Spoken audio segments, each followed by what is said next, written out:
Ok, vamos a darle entonces. Según la teoría de la renta, existen tres factores, la tierra, el trabajo y el capital, y existen tres dueños de esos factores, ¿no?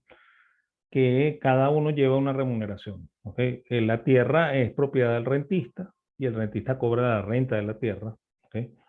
El trabajador es el dueño del trabajo, ¿ok? Y él recibe el salario por el trabajo, ¿ok?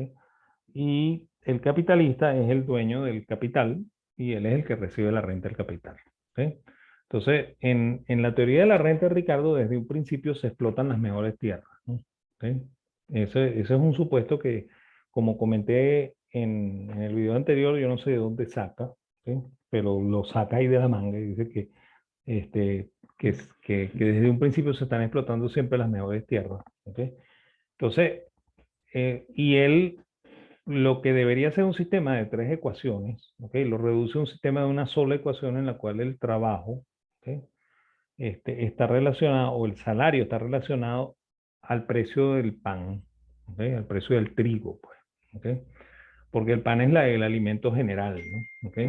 Entonces, él cree que si aumenta la población, ¿ok? Entonces va a aumentar la demanda de trigo, ¿ok? Y irremediablemente eso va a redundar en un desastre, ¿no? ¿Ok?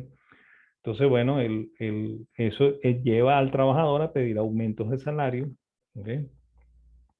Como existe la ley del hierro de los salarios y el trabajador no puede consumir todo lo que necesita para seguir produciendo, entonces el empresario este, tiende a acomodar el salario en función del precio del trigo. ¿Ok? O sea que el salario no está relacionado a la productividad, sino al precio del trigo. ¿Ok? Y bueno, eso lleva al empresario a pedirle más tierras al terrateniente, al rentista, ¿ok? Porque él necesita más tierras para cultivar más, ¿no? ¿Ok? Pero las nuevas tierras tienen menos productividad que la tierra inicial, ¿no? Entonces eso da una diferencia en rentabilidad, ¿okay? Que hace que la tierra original suba su precio de alquiler, ¿okay? Porque el precio de alquiler que tenía esta tierra antes pasa a ser el precio de la tierra menos rentable, ¿no? ¿Okay? Entonces esa renta diferencial, ¿okay?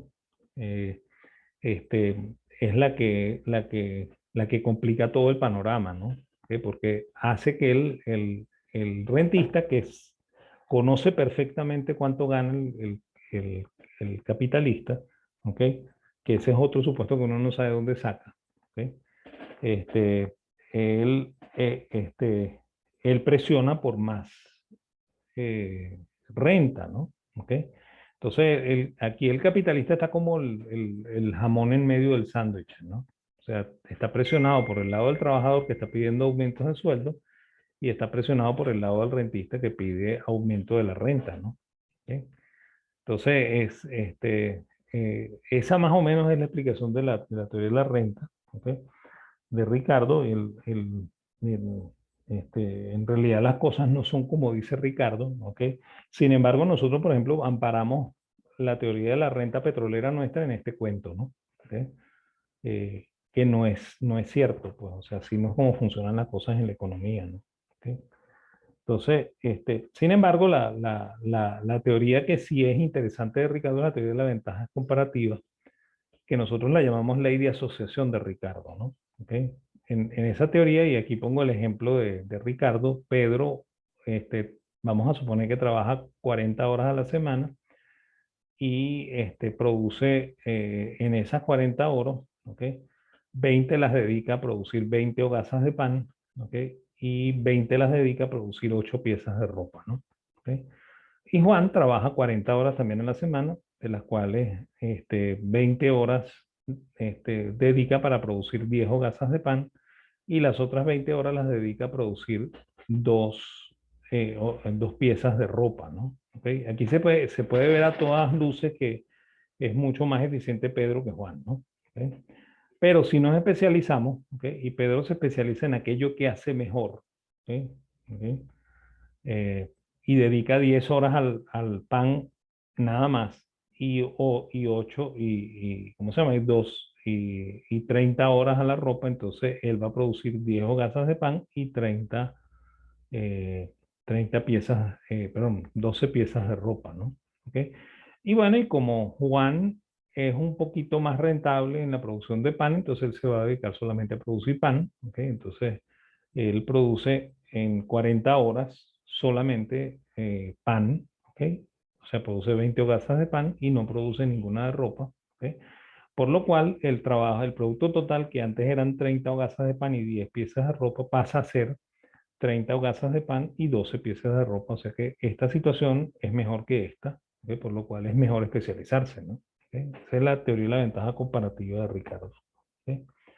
Ok, ya con esto terminamos los preaustríacos, ¿no? Vamos a meternos con otros preaustríacos que es todo el marginalismo, ¿no? Porque ahí está incluido también eh, eh, la teoría austríaca. Entonces vamos a ver cómo se desarrolla esto, ¿no? ¿Ok? Entonces vamos a buscar esa presentación, ¿ok? Aquí está ya. ¿Ok? Este, y vamos a hablar del marginalismo, pues primero de los antecedentes del marginalismo y luego de las visiones del marginalismo. Y así también vamos a ver cómo es que se va introduciendo la matemática en la economía. ¿Okay? El primer intento de meterle matemáticas a la economía fue de Petty. ¿Okay? William Petty, que era un mercantilista, declaró que él podía matematizar la economía, cosa que no pudo hacer. ¿Okay? Sin embargo, bueno, de Petty viene la teoría de la paridad de poder de compra, ¿ok? Y de esa época también es Davenant, ¿ok? Que es otro individuo que trata de matematizar la economía. Nosotros no los tocamos a ellos. Ellos son más o menos anteriores a Cantillon, ¿ok? Y de hecho, Smith, que es muy pichirre en eso de citar a alguien, ¿ok? Cita una vez a Cantillón, ¿ok? Y 2 o 3 veces a Petty, ¿ok? O sea que Smith tenía en cierta consideración a Petty, el mercantilista, ¿ok? De hecho, la teoría del valor trabajo viene de Petty, ¿ok? Igual que la paridad de poder de compra. De hecho, Petty decía que una onza de trigo tiene el mismo valor de una arroba de pero una onza de oro tiene el mismo valor de una arroba de trigo, ¿ok? Porque ambas cuestan el mismo trabajo, ¿no? ¿Sí? Entonces él primero expone la paridad de poder de compra, dice que las dos tienen el mismo precio, ¿ok? Y después expone también la teoría del valor trabajo, ¿no? Porque está midiendo ese valor en términos de el, el, el número de horas de trabajo que se dedicó a la producción de, ¿ok? Así es como lo mide Petty, ¿no? Entonces, eso es lo que adopta Smith, pues. O sea, que la teoría del valor del trabajo no es de Smith, sino que viene de los mercantilistas, ¿ok? Pero bueno, olvidando este incidente de tratar de matematizar la economía y fracasar, ¿ok? Vamos a meternos con el primer intento un poquito más serio, ¿no? ¿Ok? El primer intento es un matemático francés que estudió en la École Normale, ¿ok? Matemática que se llama Antoine Agustín Cournot. O sea, era un profesor, estudió en la escuela normal, ¿ok? Estudió para ser profesor de matemáticas. Entonces él escribió un libro, ¿ok? Que se llamaba Investigación sobre los principios matemáticos de la teoría de la riqueza. ¿Okay? Ese libro se publicó en 1838. ¿Okay?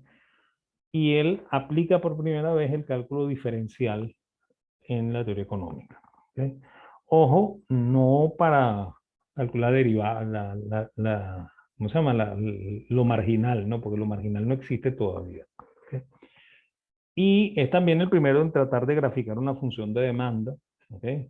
Manteniendo todo lo demás constante. Sin embargo, él nunca creyó que la utilidad fuese el determinante de la función de demanda. ¿Okay? Y usaba las derivadas más para tratar de conseguir la maximización de determinadas funciones, ¿no? ¿Okay? O sea, que usaba era el teorema de Lagrange, eso es lo que usaba, ¿no? ¿Okay? Y bueno, y se dedicó a estudiar el monopolio, el oligopolio, ¿ok? Pero se centró fundamentalmente en el análisis del duopolio, ¿ok? Por medio de curvas de reacción, ¿no? ¿Ok? Que es lo que después ustedes aprendieron como modelo de Cournot, ¿ok? Sin embargo, él nunca llegó a graficar una función de oferta, ¿no? ¿Ok? Jamás se lo imaginó, ¿ok? Entonces, ese fue quizá el primer intento, ¿no? Pero fíjense que también es un tipo que no creía que la utilidad fuese el determinante en la función de la demanda, ¿no? ¿Ok? Ya va. En un momentito, que algo me pasó aquí. Ajá, se me cayó la señal.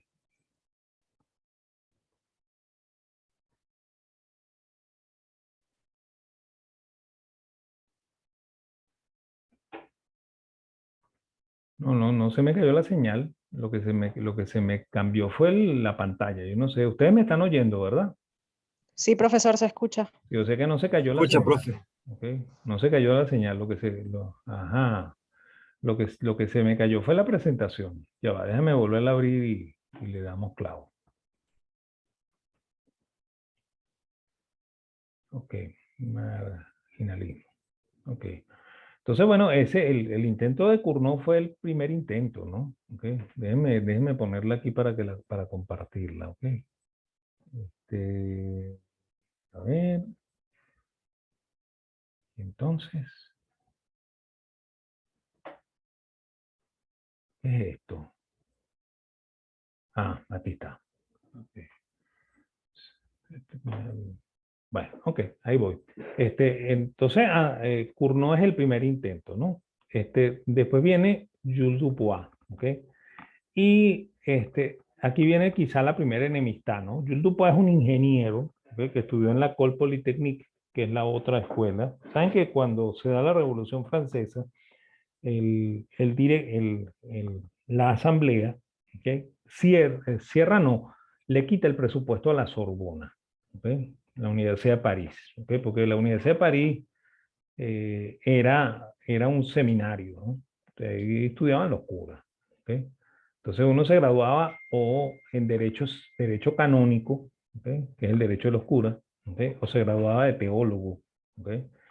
Este, y bueno, y después poco a poco fueron añadiendo algunas carreras, primero humanísticas, ¿ok? Y bueno, de hecho, cuando se da la revolución, los revolucionarios no quieren la Universidad de París, porque la Universidad de París, según ellos, es un antro para criar curas, ¿no? ¿Ok? Y les prohíbe a los curas dar clase, ¿ok? Y por eso es que ellos inventan la École Normale, la escuela de profesores, ¿ok? Para enseñar profesores laicos, ¿no? Que no enseñen religión. ¿Ok? Y también crean una escuela que se llama la École de Medicine, que es donde trabajaba C, ¿no? Que nosotros hablamos de él, Juan Bautista C. ¿Ok? Entonces, esa era la escuela de Derecho y Medicina, ¿no? ¿Ok? Y después Napoleón, cuando se convierte en emperador, él crea la École Polytechnique, ¿ok? Que es la escuela politécnica, que era donde estudiaban los ingenieros, ¿no? Ahí es donde esa es la primera escuela de ingeniería, pues.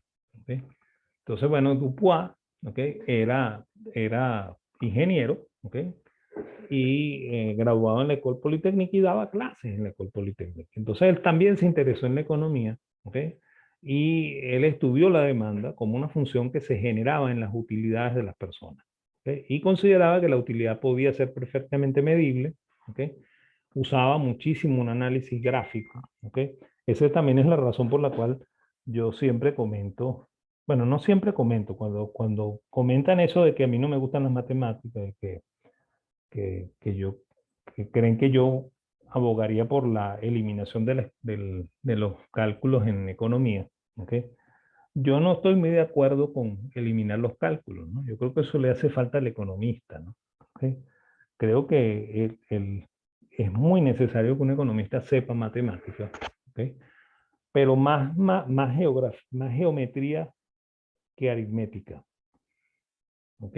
Y de hecho, Dupois, como buen ingeniero, era más geómetra que aritmético, ¿ok? Y eso es lo que debían estudiar. Pues, o sea, había que estudiar mucha matemática en economía, saber de verdad matemática, para saber que la matemática no sirve. ¿Ok? Y lo digo por experiencia personal, pues yo estudié matemática en la escuela de ingeniería. ¿Ok? Y yo pasé los 5 cálculos, ¿no? ¿Ok? Y después fue que pasé a la escuela de economía, ¿no? Y me dieron el cálculo que dan en economía y para mí eso fue un paseo. ¿Ok? Pero ahí me enteré, bueno, no me enteré, ahí me di cuenta, ¿ok? Cosa que después saqué, después con esa cuenta saqué el resultado, que normalmente el economista lo asustan con la matemática, ¿ok? Y el economista teme la matemática. Entonces el economista cree que la matemática es fundamental para su carrera, ¿ok? Porque le tiene miedo, ¿ok? Y cree que eso esconde un misterio, ¿no? ¿Ok? Si el economista dominara la geometría, el economista entendería los límites de la matemática, ¿no? ¿Ok? Y sabría qué se puede y qué no se puede. ¿Ok? Entonces, bueno, él se acercó mucho a la teoría del beneficio del consumidor, ¿ok? No llegó hasta allá, ¿ok? Porque no pudo avanzar porque no tenía una teoría de costo. ¿Ok? El gran problema para desarrollar el lenguaje matemático en economía fue el desarrollo de la teoría de la oferta, ¿no? Y por supuesto de la teoría del costo. ¿Ok? Que después quien piratea eso de una manera sensacional es Marshall. ¿Okay? Bueno, John Heinrich von Thunen es otro más. ¿Okay? Este hombre no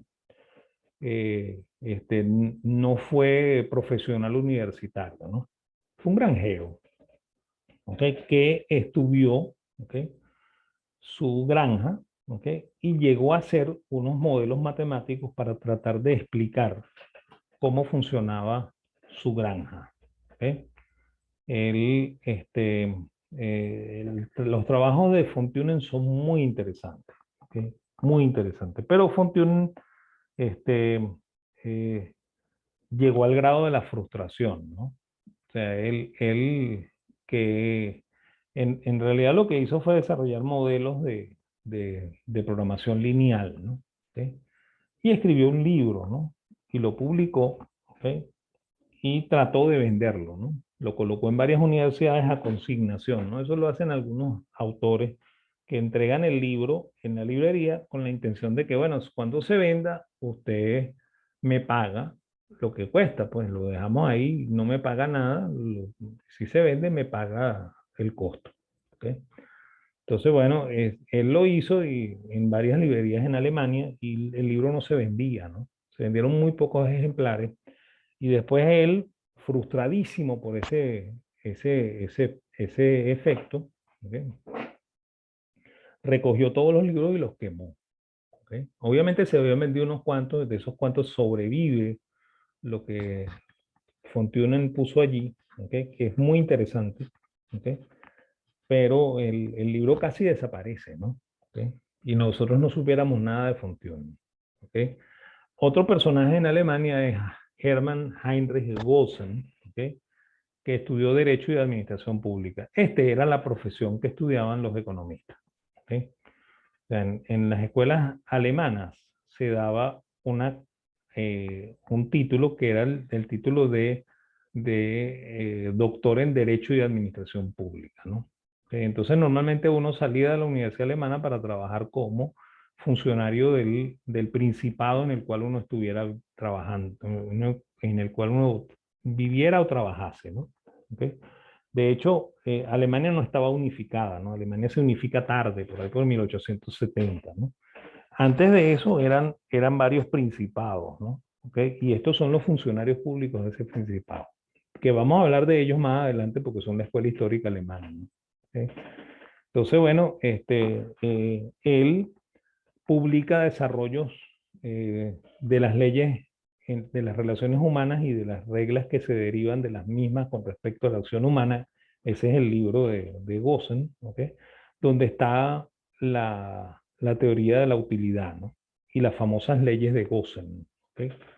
Este, en, eh, eh, eh, él, sin embargo, no gozó de mucho prestigio en, en Alemania porque la escuela histórica no le gustaba mucho el trabajo de Gossen, ¿no? ¿Okay? porque Gossen estaba más cerca de la escuela clásica que del mundo de los controles y la regulación, que era lo que le gustaba a la escuela histórica alemana, ¿no? ¿Ok? Y bueno, de hecho en la Europa, en la Europa inglesa no se conocía el trabajo de Gossen, ¿ok? Y bueno, el primero de los marginalistas es Jevons, ¿ok? Jevons nace en 1835, muere en 1882. Este es un hombre que también tiene una vida compleja, ¿ok? Él comenzó a estudiar ciencias en el University College de Londres, ¿ok? Su papá era un ingeniero que había montado una empresa, ¿ok? Y su padre quebró, ¿ok? O sea que es una cosa curiosa, pero posible, ¿no? O sea, en una época en la cual había quizá el mayor crecimiento económico de Europa, en Inglaterra, hubo empresas que quebraron, ¿no? Y una de las empresas que quebró fue la del papá de Jevons, ¿no? Entonces el papá de Jevons se encontró en la imposibilidad de seguir financiando los estudios de William Stanley, ¿ok? Y William Stanley le dijo a sus profesores en el University College que él se iba a retirar, que él no podía seguir estudiando porque no había quien pagar la matrícula de la universidad.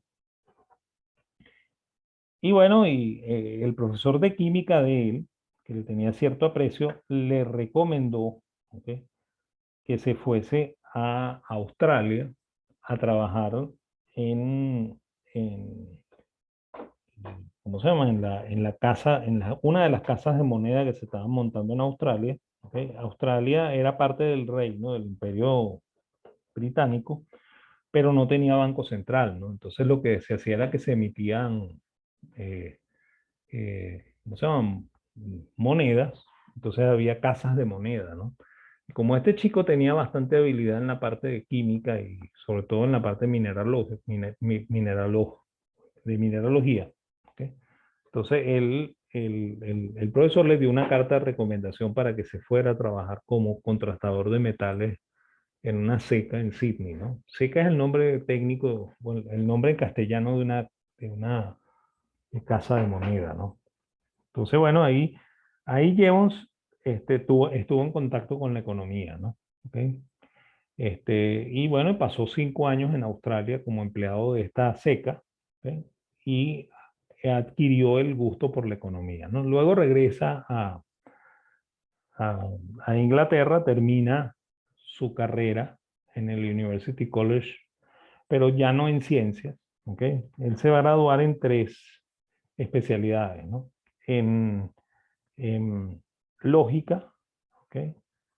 En filosofía, ¿ok? Y en matemática, ¿ok? Entonces ahí él escribe, el primer trabajito de él se llama The Coal Question, ¿ok? Que es un estudio sobre el mercado del carbón, ¿ok? Que estaba en declinación porque eh, se, se estaba usando más eh, el vapor que el carbón, ¿ok? Entonces él hace un estudio de eso, ¿ok?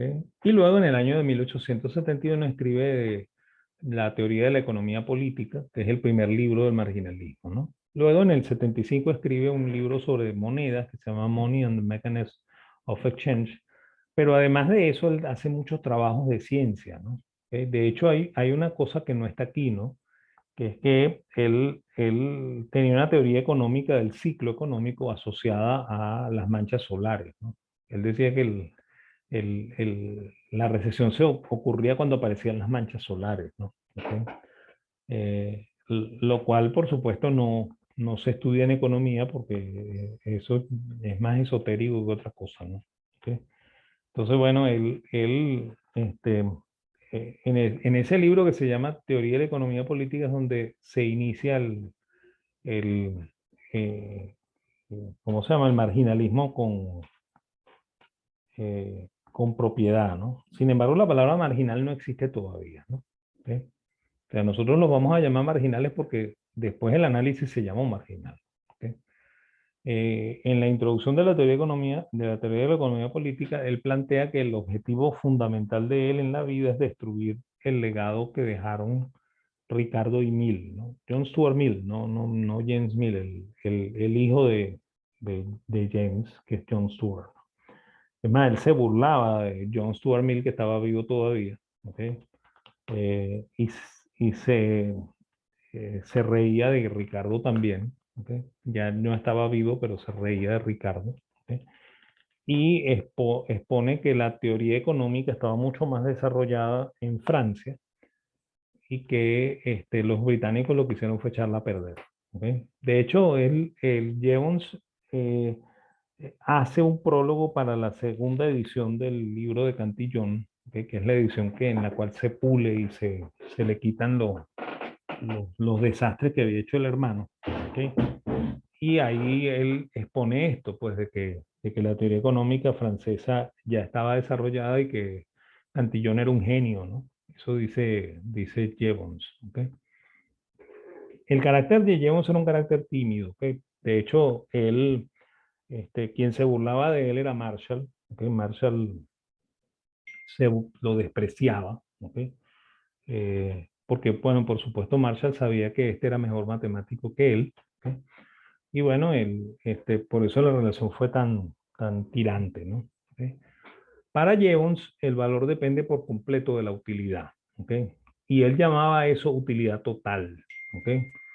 Y llamaba el grado de la utilidad final a la primera derivada de esa función de utilidad, ¿ok? Él, sin conocer el trabajo de Gosen, llega a las mismas conclusiones, ¿ok? Pero para Jevons, la utilidad se podía dividir en segmentos, ¿no? ¿Ok? Y entonces él decía que cuando a mí me quitan el primer segmento de la utilidad, eso me hace sufrir muchísimo, ¿ok? O sea, el, el, la utilidad de Jevons se parece mucho a la utilidad de Bentham en el sentido de sufrimiento y placer, ¿no? ¿Ok? Se parece mucho a eso. Es más, él aceptaba mucho a Bentham, ¿ok? Más que cualquier otro británico, ¿no? Porque su teoría de la utilidad venía de ahí, ¿ok? De las ideas de Bentham, ¿no? Entonces, él dice que si a uno le quitan el primer tramo de utilidad, uno sufre muchísimo, ¿no? ¿Ok? Sin embargo, cuando uno le van quitando los últimos segmentos de la utilidad, uno sufre menos, ¿ok? ¿Ok? Y él piensa que los intercambios se dan en condiciones de indiferencia, por lo cual las personas transfieren valores iguales, ¿ok? Eso es lo que fundamentalmente piensa Jevons, ¿ok? Pero hay un problemita con Jevons, ¿no? Jevons nunca desarrolló una teoría del costo, ¿ok? Aquí también está el mismo problema que ocurrió con Dupuis, ¿ok? Y con Cournot también, ¿ok? Él nunca desarrolló una teoría del costo de la producción, ¿ok? Por lo que no pudo llegar a una función de oferta, ¿no? ¿Ok? El costo, él tenía una frase que aparece en el libro, que es esta, ¿no? El costo de la producción determina la oferta determina el grado final de la utilidad y el grado final de la utilidad determina el valor. ¿Ok? Ese es el planteamiento de Jevons, que después Marshall lo va a tergiversar. ¿Ok? Nosotros vamos a ver cómo lo tergiversa Marshall probablemente en la clase de la semana que viene, ¿no? Ok, sin embargo, estudia el trabajo, llegando a una teoría muy parecida a la teoría de la desutilidad del trabajo que se utiliza, ¿no? ¿Okay? Basado en las propuestas de venta, ¿no? ¿Okay? Intentó desarrollar una teoría del capital partiendo de que el capital eran todas las herramientas, además de los requerimientos que el trabajador necesitaba para desplegar su acción, ¿okay? Y para él la función del capital era triangular, ¿okay? De hecho, eso va a ser tomado por Hayek, ¿okay? Por eso es que Hayek habla de los triángulos hayekianos, ¿okay? Tomados de Jevons, porque Hayek creía que Jevons era estudiado en Inglaterra, ¿no? ¿Okay? Jevons, a pesar de que escribió en Inglaterra y a pesar de que tenía cierto prestigio en su momento, ¿okay? Jevons no fue estudiado por los británicos, ¿no? O sea, quien difundió el marginalismo en Inglaterra fue Marshall, ¿okay? Quien odiaba profundamente a Jevons, ¿okay? Y, eh, y los británicos no entendían el trabajo de Jevons, ¿okay? Y bueno, él expone una teoría del ciclo asociada a la aparición de manchas solares, que ya lo dijimos antes, ¿no? Eso salió en un libro, en una revista de ciencias naturales que se llama Nature, ¿ok? Que todavía existe, ¿ok? Pero no en una revista de economía, ¿no? Entonces, para Jevons la utilidad es más o menos así, ¿no? O sea, yo puedo dividir la utilidad en segmentos, ¿ok? Obviamente estos segmentos son cuadrados, son rectangulares, ¿ok? Y en función de esos segmentos rectangulares yo puedo derivar una función de utilidad total, ¿ok? Que la hago continua, ¿ok? Eso es lo que pensaba Jevons, ¿ok? Ok, el otro marginalista es Walras, ¿ok? Su nombre en francés es Marie-Thierry Léon Walras, ¿ok? Este hombre también estudió ingeniería, era, era malo en matemáticas, ¿okay? Por lo cual no logró entrar en la École Polytechnique, intentó 2 veces sin poder entrar en la École Polytechnique. Su papá, que era compañero de trabajo de Cournot, ¿okay? Lo puso a estudiar en la École de Mines, que era una escuela de ingeniería de segunda categoría, y cuando se graduó, él nunca ejerció como ingeniero, ¿okay? Se convirtió en un político, ¿okay? De la facción liberal muy de izquierda, ¿okay? Por lo cual cuando Napoleón III llega al poder en el Segundo Imperio, a él lo expulsan de Francia y a él no le queda más remedio que huir a Suiza y refugiarse en Lausanne, ¿no? Entonces en Lausanne él entra en un colegio superior, ¿okay? Que después se va a convertir en universidad, ¿okay? Y bueno, él era un tipo muy particular, ¿no? Él creía que todo lo que se había hecho de economía antes que él era basura y no existía. ¿Ok? Que lo único que existía era lo que había hecho Walras y su papá, Agustín Walras, que era su papá, y Antoine Auguste Cournot, ¿ok? Que es el que hablamos hace un ratico, ¿no? Él creía que esos eran los únicos que habían hecho algo decente en economía. ¿Ok? Y en el año de 1874, o sea que este es el último que escribe sobre marginalismo, ¿ok? Escribe un libro que se llama Elementos de Economía Política Pura, ¿no? Y en ese libro él ratifica que la teoría de él no está acabada, ¿ok? Que su teoría va a ser probablemente mejorada por alguien que sepa mucho más matemática que él, que explique la teoría económica aplicada, ¿no? ¿Ok? Eh, él dice que la teoría económica es como la física, que durante mucho tiempo fue solamente teórica, ¿okay? La suya era teórica, y que por ahí venía alguien que iba a hacer que esto fuese más matemático, ¿okay? Él trabaja con precios relativos, ¿okay? Lo cual fue una innovación importantísima para su tiempo, ¿okay? Y él creía que el valor procedía de la escasez, ¿okay? Que la llama en francés rareté, ¿okay? Eh, o sea, él no cree en la utilidad, ¿okay? Estamos, o sea que él se casa en el mismo bando de su papá Walras y de Cournot, decir que la utilidad no tiene nada que ver con esto, ¿no? Y de seguirse burlando de Dupuis porque Dupuis decía eso, ¿ok? Entonces, él es el que expone la teoría del equilibrio general, ¿ok? Donde existen m bienes, n factores, ¿ok? Por tanto, m por n coeficientes técnicos de producción, ¿ok? Y la utilidad siempre está determinada por esa escasez, ¿no? Por esa rareté, ¿ok? El libro tiene un capítulo de teoría de intercambio, un capítulo de teoría, bueno, un libro de teoría del intercambio, un libro de teoría de la producción, un libro de teoría de la producción de bienes de capital, un libro de la teoría del dinero, ¿ok? Y ahí él dice que el equilibrio se realiza de una manera simultánea en los 4 mercados, pero es un equilibrio estático, no dinámico, ¿ok? Por un sistema de ecuaciones y por un tanteo de precios, ¿ok? Que él llama tâtonnement, ¿ok? Y que él pretende derivar del proceso de las subastas bursátiles, ¿ok?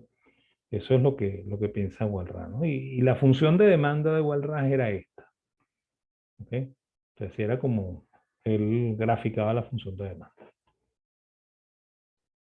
¿ok? Nunca, no llegó a graficar una función de oferta tampoco, ¿ok? Estamos. Y sin embargo, él dice que la función de oferta debería partir de aquí de cero y debería ser una línea recta dependiente positiva, ¿ok? Que pudiera tropezar varias veces con la demanda, por lo cual podría haber varios puntos de equilibrio, ¿no? Y de hecho él dice que el equilibrio no es estable, ¿ok? O sea que no es como nos enseñan en la teoría económica, el equilibrio para Walras suele ser muy inestable, ¿ok? Entonces, bueno, yo aquí es donde voy a parar, ¿ok? Y la semana que viene vamos a ver a Menger, ¿ok? Y ya la escuela austríaca naciendo, ¿no? ¿Ok? Entonces, yo lo paro hasta aquí. Si tienen dudas, me pueden preguntar, ¿ok? Y bueno, y nos veríamos la semana entrante para seguir, ¿no? Y más tardecito yo les pongo los videos de esto. Y si esto se extiende, si la pregunta se extiende, porque lo que quedan son 4 minutos, hago otro video y lo coloco también, ¿no?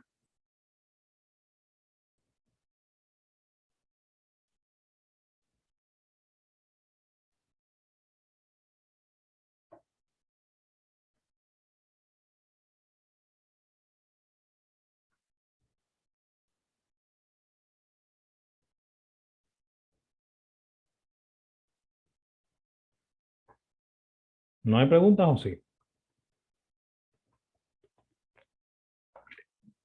De mi parte no, profe. Ok. Bueno, miren, entonces yo el, ¿cómo se llama? El fin de semana voy a hacer la página de Canva, ¿ok? Y como los voy a inscribir con sus correos, con los cuales también convoqué la primera reunión, entonces, con esos correos les va a llegar la invitación de Canva, ¿ok? ¿Ya estamos? Entonces, bueno, nos vemos la semana de arriba, ¿ok? Ya la semana de arriba empezamos de verdad, escuela austríaca. Vamos a empezar con Menger y vamos a ver qué hace el señor Menger y cómo sigue aquello, ¿ok? Bueno, a ver, ahí Antonio Uribe está prendiendo el micrófono, a ver si es que va a preguntar algo. No, ok, bueno.